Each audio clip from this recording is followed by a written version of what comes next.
Почитувани гледачи, добар ден и добре дојдовте во уште едно ново издание на емисијата Ваш термин и се надевам дека и денес ќе останете до крај со нас и ќе ги проследите сите оние содржини кои што се подготвени да ви ги презентираме.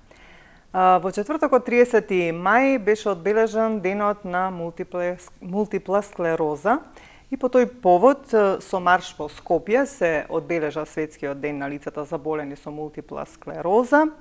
Националниот сојуз на лица со телесен инвалидитет на Македонија, Мобилност Македонија, по повод овој ден, по 9 пат, го организираше овој марш за подигнување на јавната свест за проблемите со кои што се соочуваат лицата со мултипла склероза, за нивните специфични потреби за поквалитетен живот и социјална инклузија. По тој повод исто така се одржа и пресконференција каде што збор зедоа председателката на огранокот на мултиплекс склероза при Мобилност Скопје Христина Просковска, Гоце Миновски, председател на Мобилност Скопје, техничкиот министер за труд и социјална политика Ѓоко Велковски и градоначалникот на општина Газибаба Бобан Стефановски. Предлагам сега од режија да го пуштат пресот и да слушнеме се она што тие има да го кажат во однос на нивните проблеми, а и во однос на она што се нивни очекувања и што кажа се разбира и министерот и градоначалникот на општина Газибаба.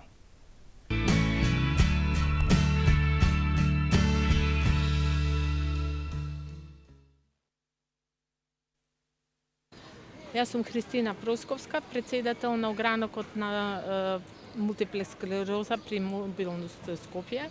Мобилност Скопје е Сдружение на телесни инвалиди кое што брои 2700 членови и постои веќе 36 година.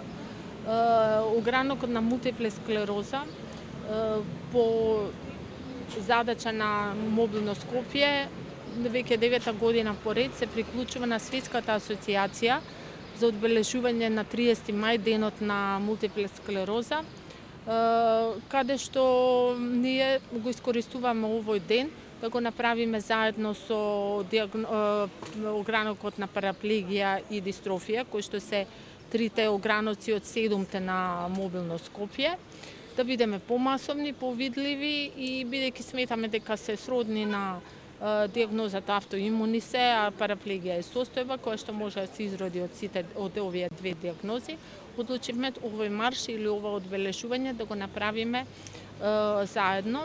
И сега целта на овој марш е со многу малку зборови да кажеме многу, односно да бидеме видливи, да покажеме дека имаме еднакви можности со околината и да ги изразиме на еден малце поагресивен во наводници начин нашите потреби и барања во ова општество.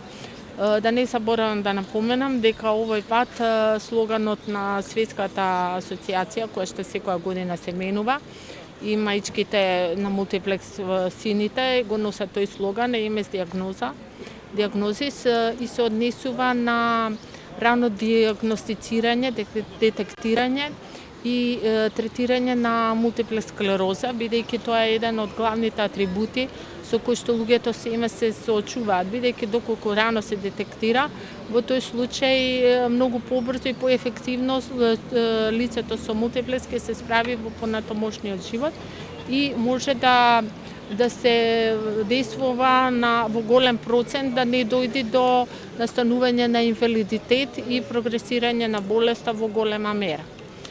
И сега нашите барања во однос на пациенти со мултиплекс ќе се повторат дел од нив од минатите години, бидејќи за жал многу од работите не се променети, иако ние грчуевите тоа го бараме. И ќе го напоменам како една од поголемите барања се до Министерството за труд и социјала во областа на добивањето и користењето на додатоците за помош од друго лице и народски кажано ние си го велиме мобилност, додаток и тој за помош, да се поедностави аплицирањето на документите, да се води сметка кој треба конкретно, значи критериумите да се запазуваат при поднесувањето и да биде она лице кое што навистина го заслужува да го добие тоа, да биде адекватно, да не се злоупотребува таа функција, односно да бидат услужени пациентите онакви, бидејќи никој од нас, верувајте, дека тоа не го посакува доколку не му следува и не го заслужува. Другото барање е во однос на здравството, лековите кои што досега ги имаме во однос на третирањето на оваа диагноза, кои што не се конкретни, тие се само имуномодулатори кои што може да влијаат на организмот, да бидат во поголем број достапни за нас, бидејќи не може да ги задоволуват, јас не сакам во проценти да одам, тоа е работа на универзитетската клиника на неврологија, значи да има поголема соработка со Министерството за здравство за добивање на повеќе лекови, за покривање на поголем процент на лица со мултиплекс и да се донесат нови иновативни лекови кои што, да речеме, во развиените држави, тие веќе се користат и лицата со мултиплекс живеат многу покомфортно и живеат многу соодветно. И сега јас можам да говорам уште многу, не сакам да го задржувам денот, да не зборувам, значи, за стигмата која што ја има јавноста и која што имаме самите ние пациенти, значи тука треба малце и психологијата да се внесе и психијатријата во целата работа, меѓутоа во главном се овие тие барања кои што ние ги имаме и сме засегнати во сите сегменти на заедницата. Добар ден, јас сум председател на Мобилно Скопје. Денешниот настан го организираме веќе уназад, како што каже и претходната говорничка пред мене Кристина Просковска, веќе 9 години. Го правиме со марш, со тргнување од порта Македонија до Даре Џамбас. Овој настан го правиме за да бидеме повидливи и за пошто и ние сме нормално граѓани во оваа држава, така да се надевам дека ги јавноста, Христина ги кажа сите барања што ни требаат на лицата со телесниот инвалидитет. Значи, тука имаме представници, да се заблагодарам први на представниците што се дојдени од Министерството за труд и социјала, градоначалникот на општина Газибаба, претпоставам и други представници се дојдени тука, не можам да видам позади мене кои се што се и дојдени. Да се заблагодарам на вас како медиуми што излеговте во пресред, да го покажеме настанов јавен да биде. Позади оваа организација исто да напоменам стои Сојузот на мобилност Македонија, што имаме лица тука дојдени со телесен инвалидитет не само од Скопје, што и на ниво на Македонија. Овој настан на здравје Божи ќе ни остане во практика и понатака да го организираме вака. Па се надевам малце свеста ќе се подигне за да излезат во пресред на лицата што се со телесен инвалидитет или лицата со попреченост. Ние како здружение, значи, имаме соработка со сите локални власти што се како Мобилно Скопје, на повисоко тело, значи Сојузот на мобилност Македонија, функционираат они спрема централната власт, така да тоа заеднички секогаш го склопуваме, сите тие барања ги бараме и на повисоко ниво. Ние како Мобилно Скопје сме благодарни за сите централни власти до сега што ни излегле во пресред. Соработка имаме нормално и со општина Газибаба, и со Кисела вода, и со град Скопје, и со сите општини што се во градот Скопје. Се надевам дека и понатака ќе продолжат да не поддржуваат, па така да заеднички мислам дека ќе успееме во понатамошниот наш живот. Добар ден, најпрво благодарност до Мобилно Скопје, кој што денес имаме можност тука да бидеме присутни на нивниот настан, одбележување на светскиот ден на мултипла склерозата, значи денот кој што го обележуваат и навистина мора да даме една позитивна реакција каде што навистина денеска луѓето кои што се денеска тука собрани со една позитивна енергија и навистина добра мисла да упатени до нас, еве јас како технички министар денеска до началникот на општина Газибава за они предизвици кои што го имаат пред се како луѓе токму во општество. Предизвици за новата влада ќе има многу и дел од тие работи ги истакна нели од самиот сојуз каде што ќе мора да се насочат таа енергија се насочи кон нивна директна помош и поддршка да одредени работи кои што ги варат денеска се низ годините исто така нерешени да тргнеме кон решавање на истите и тоа навистина треба да се прави со брзи чекори бидејќи нивната зборам состојба која што како појава треба навистина да биде предизвик за сите нас да се олесниме и да имаме еден полесен и попристапен начин на живење тука во Скопје пред се и во Македонија. Така да е еден предизвик за сите нас и порака секако од нивна страна да дадеме максимална поддршка за тоа што ќе следи од здравја божествената влада по Македонија. Добар ден и од мене. Денес по повод одбележувањето на Светскиот ден на лицата со мултиплекс склероза, заедно со техничкиот министар за труд и социјална политика, сме присутни на овој настан на покана на Сдруженијето на лица со телесни инвалиди Мобилно Скопје да дадеме целосна поддршка во насока на остварување и подобрување на правата на овие лица. Целта на овој настан е да се подигне јавната свест и сите ние чинители во општеството да работиме на подобрување на овие услови, како што соопшти министерот. Централната власт и локалната власт мора да се насочат кон подобрување на условите на лицата со телесен инвалидитет. Како општина Газибава имаме одлична соработка со сите здруженија на граѓани, вклучувајќи и Сдруженијето на граѓани со телесен инвалидитет Мобилност Македонија.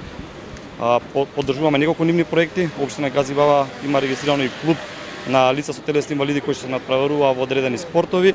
Исто така континуирано спроведуваме и проекти со кои што донираме помагала на лицата со телесен инвалидитет.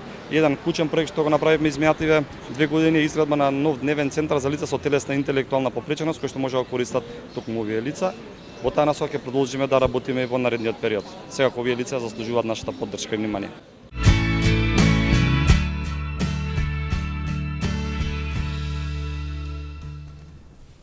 Да, почитувани гледачи, еве тоа беше пресконференцијата која што се одржа во четвртокот на 30 мај. Се надевам дека овие лица кои што имаат навистина големи проблеми и потреби во секојдневието за да, како да кажам, во наводници имаат нормален живот, барем оние потреби што им се нели неопходни да ги задоволат, се надевам дека ќе им се остварат се со цел нели овој апел што го упатија, еве тука беше и министерот, се надевам еве нов министер за здравство, па некако да тргнат работите ред по ред да се решаваат не за нив, туку и за сите оние кои што им е потребно. Денеска мој соговорник во продолжението на ваш термин е Љупче Бубет Рајчев, кој што е доктор по природна медицина и некако одлучивме да поразговараме општо за здравата исхрана и здравите навики. Секогаш кога говориме за сите проблеми со здравјето, некако и докторите кои што ми гостуваат, потенцираме на крајот дека треба да се храниме здраво, дека треба да имаме физичка активност, дека треба да го колку можеме да го избегнеме стресот и така натаму, па затоа малку одлучивме да поразговараме на оваа тема, да ја доближиме до вас и еве да знаете што тоа значи здрава исхрана и здрави навики. Ти благодарам што одвои време да бидеш дел од денес од ваш термин, воедно ти го честитам роденденот, денес полниш 48 ми се чини да издадеме. Така е, да. Ба нема зашто да ги криеме годините. Да, ти посакувам среќен роденден. Благодарам на честитката, поздрав до сите гледачи на телевизија Сонце, посебно ми е мило кога сум дел од оваа телевизија, затоа што е телевизија која што на некој начин се бори за сето она што е македонско, сето она што вреди. Јас сум исто така од мал научен, исто така сакам да ја почитувам природата, сакам да почитувам сето она што го направиле луѓето пред нас за да ние живееме вака како што живееме. Тоа можеме да го направиме единствено нели со оддавање на почит на оние кои што веќе не се живи и ние да дадеме некој пример во придоне за тоа, еве да дадеме и придоне за нели за здравата исхрана, за здравјето кое што е секако најбитно и знаеме дека имаме се повеќе и повеќе болни луѓе, како напредува да речеме медицината, има се повеќе болни луѓе, така да и ние на некој начин да придонесеме за здравјето на нашите луѓе, за сите оние кои што се дел од телевизија Сонци, кои што не гледаат во моментот. Сега би сакала вака едно прашање да ти поставам, додека вака ти ми говореше, ми падна на ум, бидејќи порано, ајде да кажам, нашите баби и дедовци, еве, тука сме негде генерацијски, и луѓето во тоа време некако помалку имале проблеми со здравјето, а не толку еве практикувале како што сега денеска се наметнува трендот на здрава исхрана да не се јаде. Тие јадале се што произведувале. Сега вака, тука која е разликата? Главната разлика се состои во следното. Така. Тука има три причини. Првата причина е што трите работи кои што се многу битни за здравјето е да не се прејадуваме, да јадеме малку, така. Физички да сме активни и да се бањаме со ладна вода. Значи, тоа е многу битно за имунитетот, да не се бањаме секогаш со топла вода. За разлика од нас, нашите предци не се прејадувале, пошто немале и толку храна, некојаш си легнувале многу пати гладни. Или може би затоа што јаделе природно произведена храна. Јаделе природно произведена, тоа е секако. Значи, тоа е една друга тема, меѓутоа се сервирала храна и сите јаделе заедно од еден тањер, колку има толку. И никој не се прејадувал. Значи не постоело прејадување. Проблемот е денеска што се прејадуваме, физички неактивни, значи знаеме колку имаме, ние имаме само едно, да речеме, од сите оние кои што работат, кои што се, да речеме, кои што се заведени како во работен однос, повеќе од половината имаат не физичка активност, за разлика од порано. Сега се средува преку компјутер, да речеме, порано се знаеше администрација, оние кои што работеа во банка. Сега имаме многу програмери, имаме многу работи кои што може да се направат. Изискува седење, да. Да, и можеме од мобилниот телефон да платиме се. Друго е кога сите ќе излеземе, па ќе тргнеме до банка, ќе паркираме подалеку или ќе отидеме со автобус. Сега е се сведено, дури ги гледам помладиве, сакат и во кафаната да влезат со автомобилот, затоа што далеку паркирале, што е навистина смешно. Така да, причината, освен тоа сите го знаеме, дека тие и да сакале да користат ГМО храна или храна полна со пестициди, не постоело тогаш, или толку рафинирани, да речеме, производи како што се денеска со адитиви, со конзерванси, со сето она, и да сакале да најдат таква храна, не можеле. Работата е во тоа што освен тоа што јаделе здрава храна, ги имале тие навики. Некојаш се бањале со ладна вода, затоа што немало секојаш топла вода. Тоа го подига имунитетот, тука се лачат многу хормони. Физички биле активни, морале да бидат физички активни. Знаеме дека, например, мојата мајка секој ден, како дете, одела по 10 километри пешки во средно училиште. Да, 5 километри во едниот правец, 5 километри во другиот правец. Јас доаѓам пред врата, го зимам син ми со автомобил денеска, така да многу се изменети работите. Значи, физичката активност, како физичка активност, не го зборуваме она што луѓето одат по теретани. Тогаш секој морал да биде физички активен, од најмало дете до најстар човек, сите биле, секоја работа била поврзана со физичка. Сите биле вклучени во тој процес на обработка, на токму така, на произведување на храна, па дури и децата. Да, и најбитно е, значи најбитно е во независно дали користиме здрава храна, подобро е некогаш да изедеме 5 кебапчиња со салата, отколку да изедеме нешто здраво со салата, се прејадеме, затоа што самиот организам ќе не може да го обработи таа храна како што треба и ќе се јават повторно токсини. Непреработената храна, неорганската храна, создава токсини, создава подуеност, создава бактерии, создава паразити, кои што се причина за многу болести. Порано, нели се јадело месо, меѓутоа јаделе домашно месо, јаделе за празници, јаделе малку, затоа што биле големи фамилии и не можеле. Сега бројот ако го земеме процентот на еден човек колку килограми внесува месо во текот на една година, е зголемене некаде за 10 пати, може да се каже. Така да, тие се, освен нели здравата исхрана, тие се трите причини кои што се исто така многу битни денеска за за здравието, Така. кои што ние не ги практикуваме, зборувам општо сите. Тоа е таа разлика од некогаш па до денес, која што денеска придонесува за поголем број проблеми да, со здравието. Здравата храна како здрава храна нели секогаш треба да биде присутна. Здрава храна е онаа која што е израсната од земја, термички необработена. Нели тука се житариците, јаткастите плодови, овошјето, зеленчукот, зелените растенија кои што ги има и секако да не ги забравиме билките кои што се многу битни да се користат не само во чаеви, туку и како зачини во исхраната, затоа што ја подигаат енергијата, фреквенцијата на нашето тело, затоа што ние не сме само обично суштество, ние сме енергетско суштество кое што работи секој орган на одредени фреквенции. Кога нашата фреквенција е висока, ние не можеме да се разболеме. Секогаш кога ќе ни падне фреквенцијата под 50 Hz, секогаш се јавуваат проблеми со здравието. Ете накратко нека биде тоа колку можев накратко одговор на твоето прашање поврзано со која е разликата, зошто сега е така, а зошто некогаш било така. И сега што подразбираме ние под здрава исхрана? Еве нешто напоменати, меѓутоа како да знаат луѓето дека здраво се хранат? Што треба да практикуваат и консумираат во секојдневниот? Најпрво, значи кога ќе појдат да купат нешто, да не купуваат од маркети кај што е сето фино спакувано со 10 емулгатори, со конзерванси, со храна која што во наводници храна која што може да трае 3-5 години. Секогаш ако сакат може да си појдат на пазар, да си ја купат храната од таму, затоа што вистинската храна е на пазарите или во продавниците, да речеме во здрава храна, па и во маркетите, кај што ќе си купат основни намирници, како што се нели јаткастите плодови, како што се житариците, гравот, леќата и останатите мешунки, што се значи сето она што израснало под сонцето, што е впило сончевата енергија и ние треба само тоа да го внесеме во нашиот организам и се ќе биде окей, ќе немаме проблеми со нашето здраве. Меѓутоа, сето она што се обработува, што се пакува во кутии, сето тоа мора да се обработи на некој начин, мора да се додадат одредени отрови.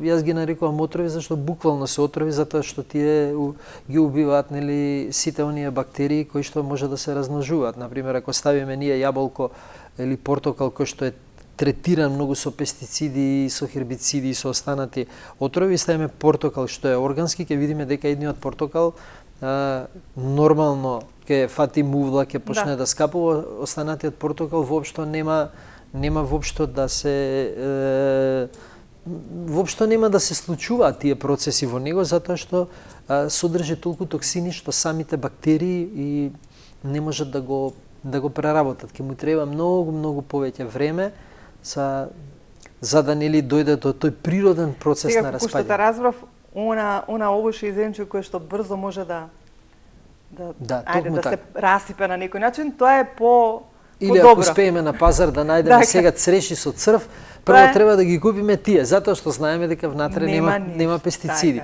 Значи подобро да изедеме неколку црви, отколку да изедеме неколку хемикалии кои што ќе ги оштетат бубрезите, ќе го оштетат црниот дроб, ќе го намалат имунитетот, затоа што секогаш кога ние имаме токсини, нашиот организам страда, не може да се бори, наместо да го подига имунитетот, тој мора да ги отстрани отровите и тука црниот дроб, бубрезите се оптеретуваат, се оптеретува срцето, се нагризува желудникот, цревата, се уништуваат корисните бактерии. Со сите тие пестициди отрови се уништуваат нашите бактерии во цревата. А 90% од имунитетот се прави во нашите црева. Значи ние доколку имаме здрави црева, ние тоа е најголемото богатство кај човек да има здрави црева. Подобро е да има здрави црева отколку здраво срце, да речеме кога би споредувале, затоа што срцето и ако има некоја мана може да издржи подолго, меѓутоа цревата ако не тука се настанува колапс во организмот и се доаѓа до нели да речеме до некои канцерогени заболувања, доаѓа до како што видовме во прилогот до автоимуни заболувања кои што се многу лоши, многу тешко и се лечат затоа што тоа е веќе комплетна токсифицираност лекуваат, на организмот, каде што собствените клетки ги препознава како страни. И сака да ги уништи и нема ништо полошо од автоимуна болест, а гледаме дека од година на година многу се чести, за жал. многу се чести, поготово да речеме на тироидната жлезда кај што имаме ние енормно зголемување на така наречената болест Хашимото, која што исто автоимуна болест, која што доколку се направат прегледи на секој пети човек, според мене ќе му се најде. Тоа е причина поради несоодветна исхрана, немање на доволно селен во исхраната, кој што може многу едноставно да се внесе барем 2 пати неделно по еден бразилски орев, а добро и 3 пати, 4 пати секој ден по еден, недостаток на цинк, недостаток на јод, не имаме проблем, имаме недостаток на јод во нашата исхрана, во такво подречје сме, за разлика од овие медитеранските земји, кои што како одиме се појужно, да речеме во Гевгелија има неколку пати повеќе јод во почвата отколку кај нас. Како повеќе се оддалечуваме од морето, меѓутоа ние имаме оревчиња. Можеме да користиме орев, можеме млади оревчиња да ставиме во ракија, во мед и слично, кои што ќе го испуштат јодот и да зимаме барем 2 пати неделно од тоа, за да го надокнадиме тој недостаток на јод. Можеме исто да купиме и алги, морска храна.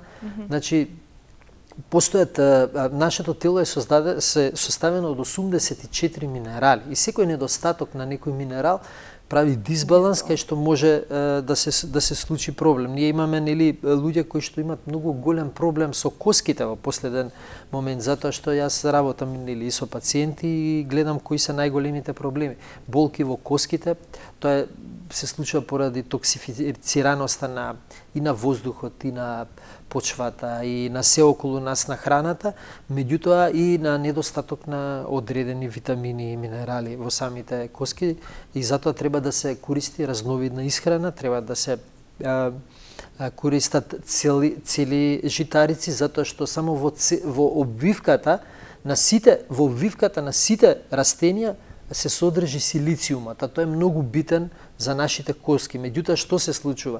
Ние кога ќе појдеме да купиме ориз, тоа е бел, ретко интегрален ориз, интегралниот е обработен до некаде, нема толку, да речеме, како што било порано. Пченицата исто, лебот кој што се користи денеска, од 90% е од излупена пченица, а силициум нема. Овошјето на некој начин го лупиме за да се заштитиме од она што е прскано, и тука го избегнуваме силициумот и тој предизвикува проблем во коските и болки. Доколку нема силициум, значи не се случува она размена на материите и цврстината на коските, зашто не е само калциумот. Ако нашите коски се составени само од калциум, тие ќе бидат како креда, кршливи.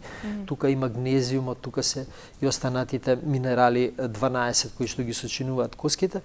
Така да од прилика, еве, на некој начин сакав да се надоврзам и на мултиплекс склерозата како автоимуна болест. Зошто се случува тоа? Заради недостаток на одредени материи и заради токсифицираност на организмот, кој што треба да се чисти од време на време, да се користат одредени чаеви, да се користат одредени третмани со кои што може да се исчисти организмот, или да се ставаме на постови со сокови, со смути, со користење на само овошје, да имаме барем еден ден во неделата кога ќе користиме само овошје, затоа што живееме во таква ера, да речам, кај што веќе сме ние од сите страни бомбардирани. Тука имаме и загадување од целата технологија која што се користи. Која што не можеме да го избегнеме, за жал. Така да имаме комплетно, ние сме, што викаат, сардисани од сите страни со она што не можеме да го избегнеме, меѓутоа можеме да преземеме нешто, да го намалиме, да речеме, таа токсифицираност на нашиот организам и одма ќе се почувствуваме подобро. Кога имаме помалку токсини во нашиот организам, тој работи посовршено. Така. Сега здрава исхрана, здрави навики. Здравите навики подразбираат да се храниме здраво. Што друго подразбираат здравите навики? Па здравите навики подразбираат физичка активност, затоа што ние кога нашиот лимфен систем, кога сме веќе нели кај да се надоврзам на токсините, се чисти преку лимфниот систем. Лимфниот систем е како една канализација кај нас и лимфните јазди се поставени така да тие немаат својат пумпа, меѓутоа пумпаат ние кога се движиме. Затоа се поставени зубите се поставени кај препоните, кај колената, секаде онаму каде што кога се движиме, ние ги се активираат. И затоа мораме физички да бидеме активни, барем ако не секој ден, барем секој втор ден да направиме барем прошетка од 5 километри, кај што ќе се придвижи таа лимфа, кај што ќе се исчисти нашето тело, затоа што нашето тело е создадено од трилиони клетки, секој ден умираат и се создаваат нови. Ние, впрочем, имаме на секој 3 години имаме ново тело. Значи, една клетка која што постоела ја нема. Мислам, зборувам за цело тело со све коски, имаме ткива кои што се обновуваат на 3 месеци, например. Но тоа само ако практикуваме здрав начин на исхрана и здрави навики или воопшто? Па не, воопшто е тоа така. Меѓутоа, ние вака многу побрзо ќе му помогнеме на организмот. За да го направи тоа. За да го направи тоа, за да го направи полесно, да потроши многу помалку енергија. Тоа е исто кога нели кога вие сакате да одите во угорница и кога некој ќе ве турка од позади, значи многу полесно ќе се искачите. Така да и ние да го потурнеме малку организмот. Значи, здравата исхрана ќе биде како да одиме по удолница. Полесно ќе биде. Па полесно е секогаш, меѓутоа тоа е комплексно, не е само тоа, тука се и чувствата, тука се емоциите, значи многу здрав живот подразбираат многу работи. Многу работи, не е само јас сега како нутриционист, земи денеска ќе ти направам листа, изеди ова и ти цел ден нервирај се, не шетај во природа, седи во канцеларија. Имај лоши мисли, мрзи се што е околу себе, никаков ефект ќе нема. Значи прво треба да се свати дека ние сме сите едно, заедно со природата, и дека секогаш кога посакуваме нешто убаво дури на некое врапче, кога ќе го видиме, кога ќе посакаме убаво на врапчето и кога ќе сме радосни што тоа врапче пее и што е создадено од Бог, од природата кој како сака, кај нас се враќа чувство кое што на организмот му дава енергија, му дава сила, меѓутоа ние ако што е сега со врапчево, зошто пее? Со негативност. Значи, џабе ни е здрава исхрана и се. Значи тоа е еден мораме да го разбереме комплетно животот. Не е само мене луѓе ми доаѓаат, направи ми список што да јадам, значи режим на исхрана, тоа е во ред, меѓутоа ако не е цело, ништо не правиме. Значи мораме да ги разбереме работите како функционираат, како функционира светот, значи мораме да го разбереме светот, дека ние сме едно и сме поврзани со природата и мораме да ги почитуваме законите на природата. Ние сме една машина која е создадена од природата, исто кога купуваме автомобил, произведувачот знае како е направен автомобилот и знае на колку време треба да смените масло, каков бензин да ставите, какви течности внатре и тогаш ви дава гаранција од 5-7 години, знае дека ќе функционира како што треба. Ние сме создадени исто така и ние мораме да ги почитуваме законите на природата. Мораме да внесуваме доволно вода за да бидеме хидрирани, или мораме да внесуваме храна која што е полна со витамини, минерали, затоа што ни се неопходни за сите функции што се случуваат во нашиот организам. Например, ако не користиме, ако не земаме доволно витамин С, ако не јадеме овоше зеленчук, знаеме што може да се случи. Така да тоа е многу битно и тоа сега се практикува последниве, јас го зборувам тоа долги години, од 95-6, тоа веќе почнува да се практикува во скандинавските земји со години во Јапонија, кај што децата од градинка ги учат на поврзаноста на природата, ги учат каква е храната, како треба да се однесуваат и тие веќе децата од градинка кога се прво, второ, трето делент имат многу висока свест, затоа што се учи да го разберат светот, кај нас се учат непотребни работи, се занемарува духовноста. Нас многу работи се занемарени. Така да мора целосно мора да се смени тој систем на образование, ако сакаме, затоа ни се случува сега со самата држава. Значи ние мора да ги поместиме да поместиме свесноста и оние вредности, а не како што била, например, државата била формирана на времето за луѓето да работат и нели да функционира она како што функционира тој цел систем. Меѓутоа не се одело на духовно да се освестат луѓето, кога луѓето духовно ќе се освестат повеќе, ќе бидат и поздрави, подобро ќе се чувствуваат, ќе нема насилство, ќе нема се ќе биде окей. Меѓутоа тоа мора да се направи децата уште кога се во градинка, да се едуцираат и во првите школски години, да речеме, затоа што после 10-та година веќе е доцна, затоа што тоа дете е веќе изградено и така ќе имаме една здрава нација, ние како Македонија, а тоа веќе, како што реков, се практикува и одлично функционира во останатите земји. Сега не знам сакам сега за некои вака затоа што ние не се договаравме за разговорот. Точно така, спонтано беше. Се да биде спонтано. Сакам нешто вака и да нашите гледачи како информација да ставиме. Што е добро да се консумира кога имаме ослабен имунитет? Пример, сакам за неколку состојби тоа така. Да, па кога имаме ослабен имунитет, секогаш е тоа исто, значи дали имаме ослабен имунитет или немаме. Секогаш болестите настануваат од две причини. Првата причина е затруеност на организмот, а втората причина е недостаток на хранливи материи.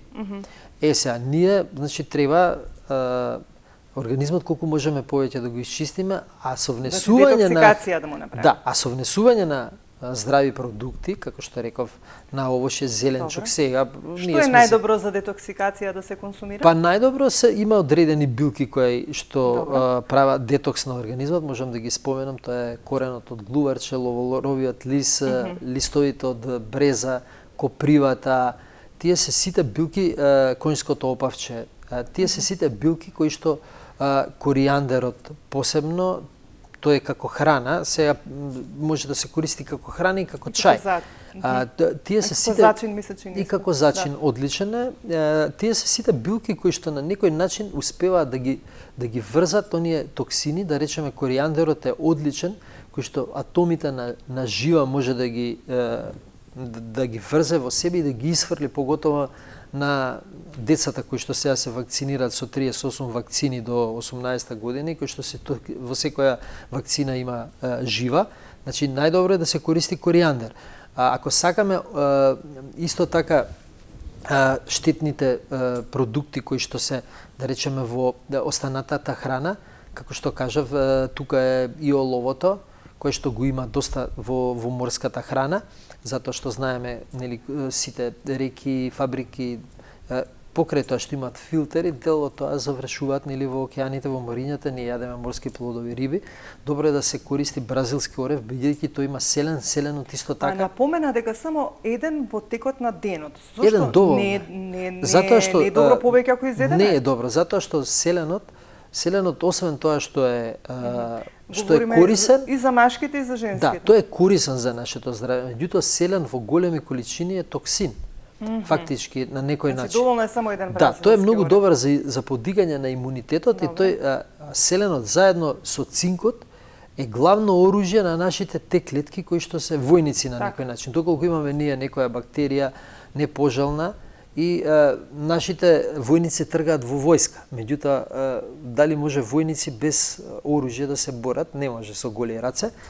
Тука се селенот и цинкот, кои што со селенот и цинкот они успеваат да ги победат, и затоа знаеме, нели, последниве години се пропагира пиење на селен, на цинк. Да, витамин С, цинк и селен. Јас сум против тоа се што е спакувано, ако не е природно. Зошто? Затоа што тоа може многу едноставно да се... Освен тоа, ние што ќе внесеме со селен, бразилскиот орев не е само селен, тој има аминокиселини многу корисни за нашиот организам, за мозокот, за сврзните ткива, за кожата. Значи, ние со еден куршум постигнуваме многу, меѓутоа ние ако земеме селен во таблета, ние ќе внесеме одреден селен, прашањето е колку ќе го абсорбира нашиот организам и кои се пропратните работи во таа капсула што нашиот организам нели треба да ги свари, а дел од нив треба и да исфрли, значи тука се оптеретуваат бубрези, црн дроб, а кога јадеме ние бразилски орев ништо не се оптеретува. Тоа е природна храна која што настанала, како што реков, под сонцето, или една рака семки од тиква се доволни за цинк во текот на денот, или една лажица ладно цедено масло од семки од тиква. Ја задоволува потребата, особено е тоа добро за мажите над 40-та година, затоа што цинкот е многу битен за простатата кај мажите и простатата иселенот, меѓутоа цинкот посебно, затоа што ја одржува простатата, обично се јавуваат проблеми кај голем дел од популацијата поради сите оние лоши навики што ги споменавме претходно со недоволното внесување на цинк. Цинкот е тука да ја исчисти простатата и да придонесе на некој начин секој маж кој што користи масло од семки од тиква или семки од тиква, освен тоа нели што ја негува простатата на некој начин и го подига имунитетот. Сега спомнавте мажите, ајде малку и жените. И освен тоа да кажам дека цинкот е многу битен за коренот на косата. Без цинк доаѓа до паѓање на косата. Значи многу навистина многу голема улога има цинкот за многу работи. Бидејќи споменавте мажите, тука еве така сега ми дојде како сега наврзување. Малце да ги споменеме жените, имаат еден период во животот, таа перименопауза, менопауза, климакс, кои што навистина се многу тешки, со многу специфични симптоми кои што се долготрајни, некојаш траат од 1 до 5 години додека нели настане менопаузата, па како да го надминат овој период, бидејќи навистина е многу мача? Па вака, значи периодот јас не сум жена, не знам, меѓутоа од искуство и може да се решава, може да се одолжува, може да се намалат тие сите пропратни, да речеме, симптоми кои што можат дури да се отстранат кај некои кои што користеле. Значи се работи за билката Алхемила вулгарис или бисерок или вирак на српски, попознат, која што е одлична билка дадена од Бога баш за жените, за да ги немаат тие проблеми. Освен тоа тука и пискавицата или грчкото семе како зачин, да речеме, дел од кари зачинот го содржи баш Куркумата дали е добра исто? И куркумата исто така добра. Сите оние зачини што се добра, и маката, меѓутоа маката може да се најде, таа не е баш. Значи да не се консумира во она таблетарна форма која што ја пропагираат? Може, затоа што ако е тоа чиста, зборуваме за куркумата, така? Не, за маката. За маката најдобро во прав или некојаш таблетите се направени од 100% мака или било која, или куркума, кои што постојат машини кои што ги пресуваат под голем притисок, меѓутоа според мене тоа потешко се разложува во организмот. Најдобро е, ако сакаме како најдобро можеме да искористиме куркумата, е еден многу прост рецепт, исто како кога вариме кафе или какао, ставаме една лажичка куркума, само вода треба да има 3 пати повеќе вода отколку за кафе, да речеме 200 мл и една лажичка куркума, го вариме тоа како кафе и може да додадеме малку цимет, обавезно малку бибер, за да се искористи најмногу куркуминот од куркумата. Тоа е антиканцероген и единствена состојка која што ја убива матицата на канцерот, значи коренот на канцерот, за разлика од другите кои што ги убиваат, да речеме, другите клетки кои што се млади. Ова делува директно, според многу научни истражувања. Докажано е дека куркуминот е најдобар во тоа. И мора да додадеме неколку капки или една лажичка некое ладно цедено масло, или можеме да додадеме исто путер кој сака, затоа што е многу битно, затоа што куркуминот се раствара во масло, не во вода. За да имаме одредена маснота. И така ќе добиеме, многу е вкусно ако се стави, да речеме, лажичка какао путер, може и кокосово масло, и на тој начин сме добили еден здрав напиток и најдобар начин за искористување. На тој начин куркумата најмногу се искористува, или да се користи како зачин, меѓутоа овој начин е на празен стомак е апсолутно дефинитивно најдобар, кај што најмногу ќе извлечеме од куркумата и од куркуминот кој што се содржи во нејзе. И можеме да ја засладиме со мед кога веќе ќе биде спремна за пиење, не кога ќе биде врел напитокот, него кога ќе биде веќе пријатен за пиење, можеме да дадеме лажичка мед и ќе добиеме еден фантастичен напиток. А кога станува збор за храната, што да исфрлат жените кои што се во менопауза? Па најмногу треба да го исфрлат месото тогаш, затоа што прави најголеми проблеми, затоа што месото многу тешко се вари, со процесот на варење се троши многу енергија. Тие денови е најдобро да користат повеќе растителна храна, да користат како што кажав од зачините пискавица, грчкото семе, кое што го има во карито, а може и да се купи и во прав, и има еден одличен вкус, многу ќе помогне. Да се исфрли значи обработена храна, сето она што е термички многу обработено, сите оние кондиторски производи кои што се со додатоци, емулгатори, конзерванси. Дали млечните производи штетат? Млечните производи, да, поготово ова сирењето што е доста масно и солено, најдобро е да се користи во тој случај моцарела, да речеме, или некој кашкавал кој што не е толку солен, меѓутоа оние мрсни... А козјото сирење дали е добро? Козјото сирење е секогаш добро.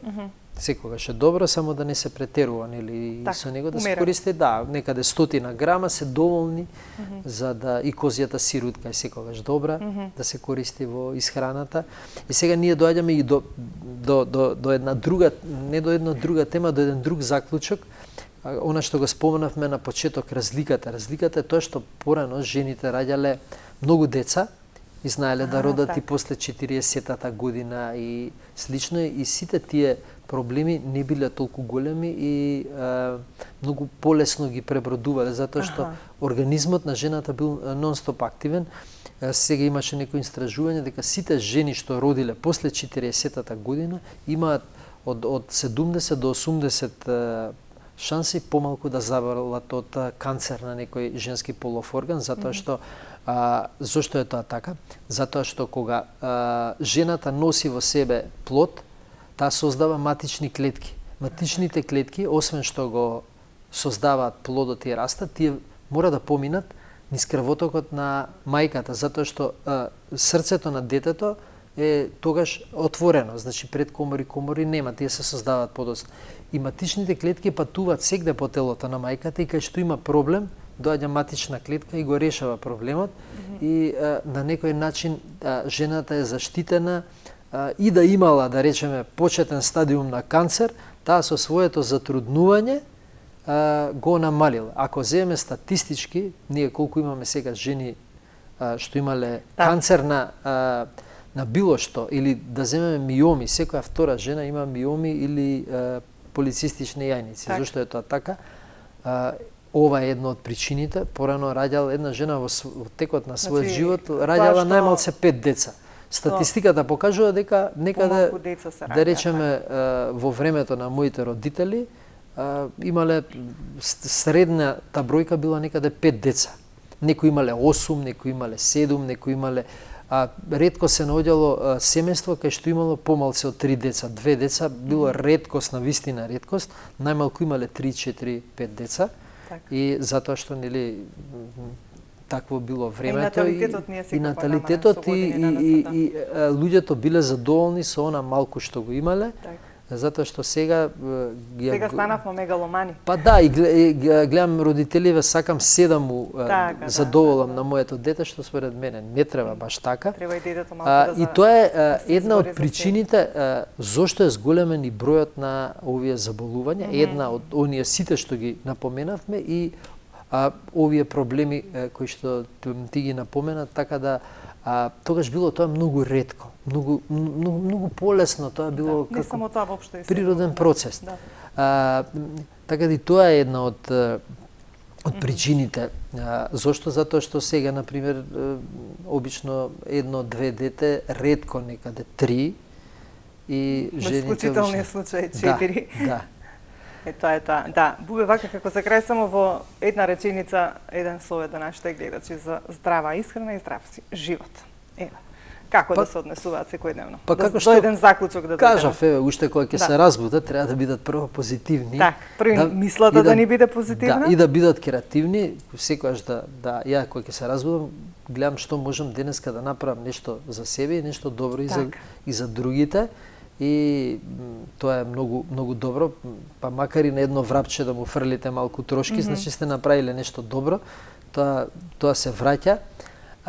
Прво тоа, значи ако не се разбудиме ние со добра мисла, ако не го сакаме животот, ако не сме среќни што сме живи, здрави. Бидејќи се доаѓа од психата, па дијала храната ќе ни биде здрава, ако здрави не се мислите. Утрото, веднаш кога ќе се разбудиме, затоа што додека спиеме, поготово сега летно време, губиме многу вода при самото спиење, при дишењето. Секогаш кога ќе се разбудиме, денот да го почнеме со чаша вода, а потоа може да пиеме чај, може и цеден сок и било што, меѓутоа водата да биде малку да го прочисти организмот. Првото нешто ние што веднаш кога ќе се разбудиме, прво да испиеме вода, па потоа можеме да правиме се друго, да си ги тераме сите оние навики.